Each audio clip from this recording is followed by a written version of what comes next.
Le seul véritable ami de Steve, 15 ans, était Harry, le concierge de l'école.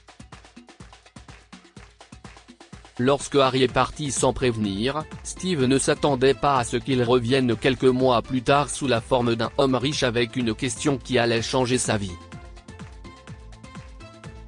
La fête chez les Stevenson battait son plein, tout comme les mensonges. Notre petit Steve est tellement adorable.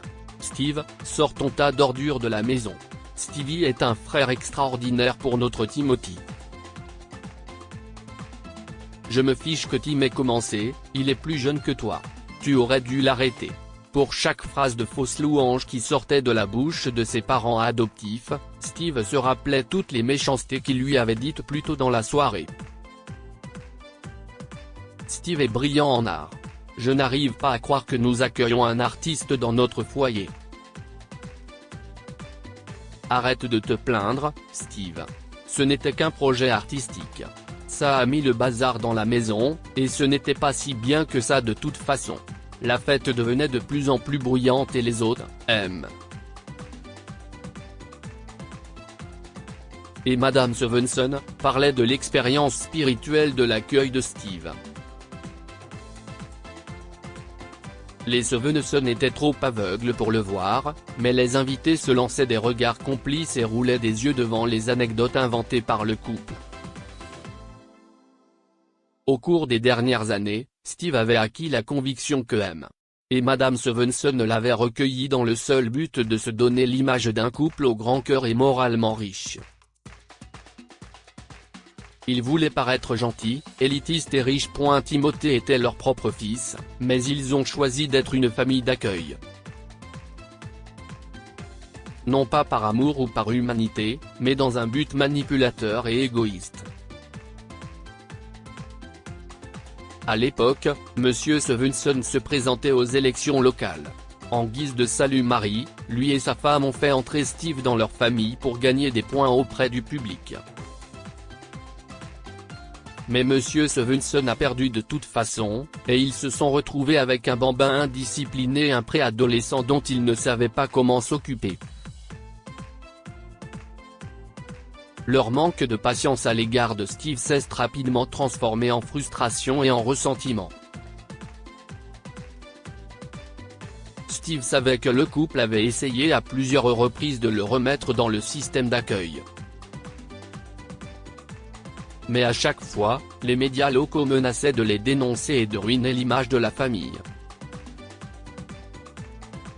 Steve jeta un coup d'œil dans le salon, et la mer de bruit, de lumière et de fausseté lui parut étouffante.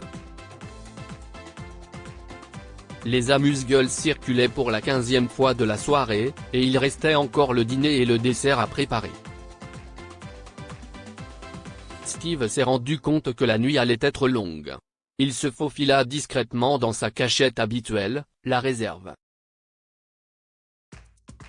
Si est-il là qu'il expérimentait différentes façons de créer de l'art à partir de déchets. Il avait fabriqué de magnifiques objets à partir de choses aussi simples qu'inattendues, des attrape-rêves avec des pailles et des plumes, des paniers colorés avec des capsules de bouteilles et du papier usagé, des carillons éoliens avec des bouteilles en verre jeté, des guirlandes lumineuses avec des gobelets en papier usagé, et bien d'autres choses encore. En regardant la pièce, Steve n'a pu s'empêcher de se souvenir de la personne qui l'a soutenu, Harry. Harry était le seul véritable ami de Steve. Ils se rencontraient à l'école, partageaient leur déjeuner près des escaliers et se racontaient des choses sur leur vie que les autres ne voulaient pas entendre. L'amitié entre Steve et Harry était bizarre et choquante pour beaucoup. En effet, ils ne voyaient en Harry que le concierge du lycée, âgé de 34 ans, et non quelqu'un qui connaissait 6 langues, qui avait été batteur dans un groupe de rock local dans sa jeunesse et qui avait un cœur d'or. Steve et Harry se sont liés d'amitié à l'occasion de la mission secrète de Steve, qui consistait à trouver des déchets intéressants pour ses projets artistiques. Harry a remarqué que l'enfant était spécial et qu'il était peut-être négligé à la maison. D'un autre côté, Steve avait observé comment Harry était pris pour acquis à l'école.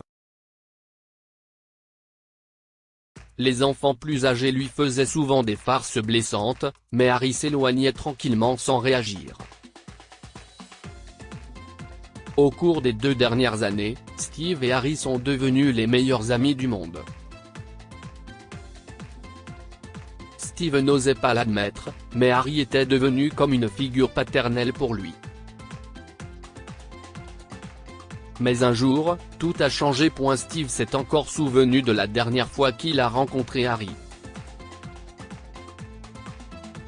Il y avait dans sa voix une tristesse que Steve n'avait jamais entendue auparavant. « Je dois me rendre d'urgence à la maison. Ma mère est à nouveau tombée malade. » Cette fois-ci, elle avait l'air extrêmement fragile. Elle m'a dit que son état se détériorait et qu'elle voulait me voir une dernière fois.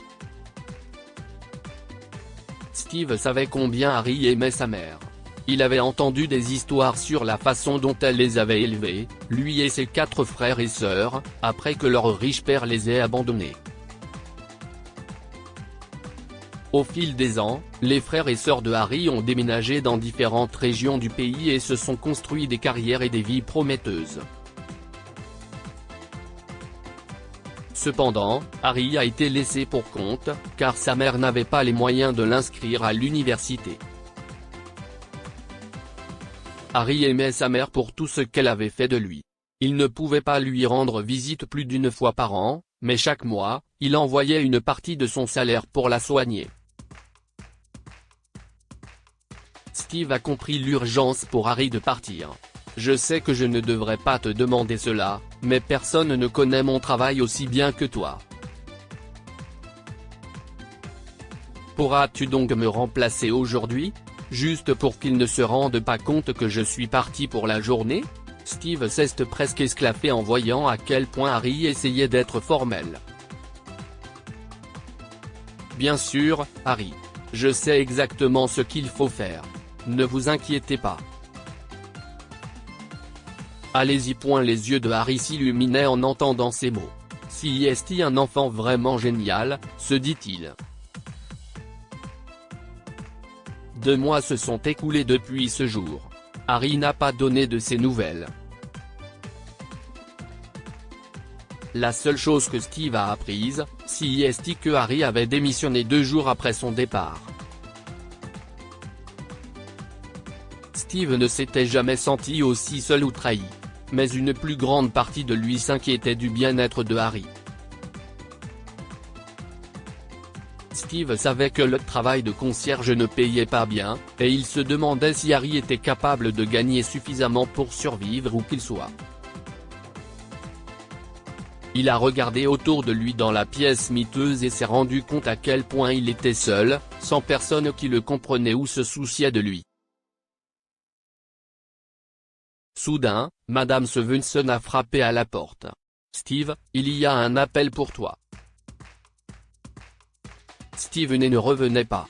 Depuis toutes ces années, il n'y avait qu'une seule personne qui l'avait appelé sur le téléphone de la maison. Serait-ce lui, Harry? Attendez, où êtes-vous? Où étiez-vous? Au moment où Harry a commencé à parler, Stevenson lui a arraché le téléphone et a coupé la communication. N'avons-nous pas déjà été clairs avec toi? Tu ne parleras plus jamais à ce bon à rien de concierge. Il a eu une mauvaise influence. Tous les yeux des personnes présentes à la fête s'étaient tournés vers Steve, et le garçon ne pouvait plus se taire. Non. Vous êtes une mauvaise influence, monsieur Stevenson. Vous et Madame Stevenson m'avez torturé mentalement et émotionnellement, et ne pensez pas une seconde que ces invités ne le savent pas. J'ai écouté tranquillement vos mensonges et vos insultes pendant tout ce temps, mais je ne veux pas vous entendre dire du mal de mon seul ami. En disant cela, il est parti en trombe dans la rue. Les heures passèrent et il eut faim. Mais personne n'est venu le rappeler ou prendre de ses nouvelles. Il était hors de question que je retourne là-bas, décida Steve. Il se dirigea vers l'enceinte de l'école et se reposa sur le banc devant le portail. Il savait qu'il avait bouleversé sa vie. Pourtant, il ressentait un étrange sentiment de liberté et d'excitation dans son cœur. Il avait hâte de retrouver son vieil ami. Le lendemain, Steve fut réveillé par un coup de klaxon. Un homme dans une Range Rover noire se trouvait juste devant lui. Steve s'est approché pour voir qui le klaxonnait. Il fut choqué de voir un visage familier. Hey, petit. Comment trouves-tu ma nouvelle voiture?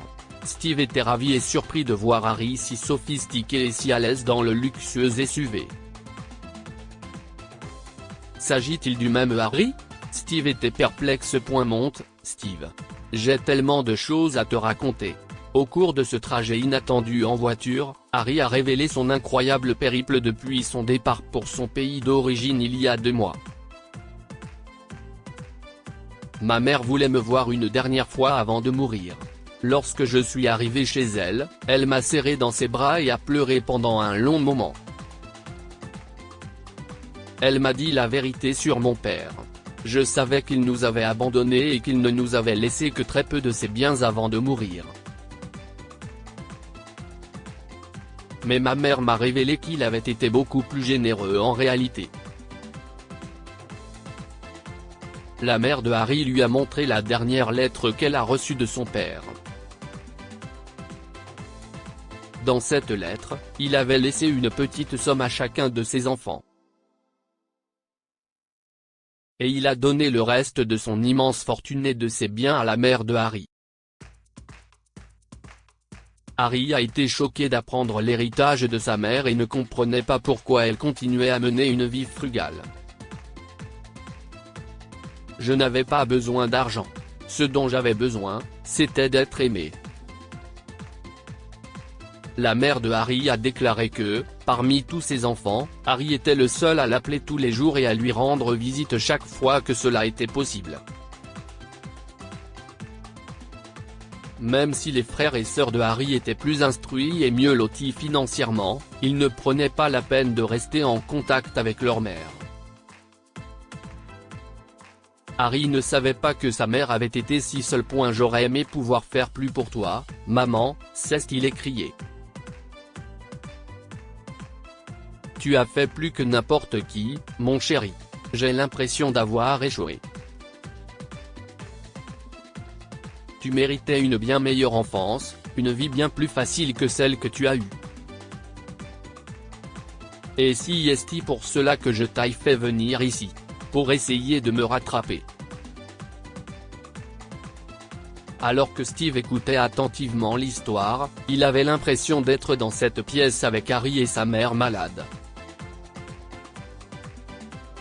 Steve ne l'avait jamais rencontré, mais la conversation lui semblait profondément personnelle. Elle a transféré toutes les richesses, y compris l'héritage de son défunt mari, au nom de Harry. Harry a eu les larmes aux yeux en répétant à Steve les paroles de sa mère. Je veux que tu vives pleinement avec cet argent, mon fils. Ne le garde pas seulement à la banque. N'aie pas peur de l'utiliser. Cette richesse te revient de droit. Et avec elle, je veux que tu puisses créer la vie dont tu as rêvé. Promets-moi de le faire. Harry a arrêté la voiture devant une petite gargote. Si est-il le jour où j'ai choisi de changer de vie. Mais je ne t'ai jamais oublié. J'ai souffert de ne pas pouvoir t'appeler ou te rendre visite dans les semaines qui ont suivi. La vérité, si est-il que je ne voulais pas quitter le chevet de ma mère. C'était une période difficile sur le plan émotionnel, mais je ne l'aurais raté pour rien au monde. Harry a désigné une belle femme assise près de la fenêtre du gargote. Si est-il. Elle sait tout de toi et est très heureuse de te rencontrer. Steve était lui aussi très enthousiaste à l'idée de faire la connaissance de cette femme. Mais voici ce qui se passe. Steve a regardé l'excitation de Harry qui sortait une petite boîte en velours de sa poche. Demandez-moi n'importe quoi. Harry répondit avec de l'impatience dans la voix. Tu vois, quand j'ai parlé de toi à ma petite amie, elle m'a fait comprendre que tu me considérais comme une figure paternelle. Elle a réalisé que tu méritais plus qu'un bon ami, tu méritais une famille aimante et heureuse. Alors, avant même de lui demander de m'épouser, je voudrais te demander. Veux-tu que nous t'adoptions comme notre fils ? Steve est resté sans voix. Il n'arrivait pas à croire que la petite amie de Harry pouvait lire si clairement dans son cœur. Steve serra Harry aussi fort qu'il le put, réalisant que l'univers venait de le bénir d'une nouvelle vie. Que pouvons-nous apprendre de l'histoire d'aujourd'hui ? La gentillesse que vous donnez se manifeste de manière inattendue.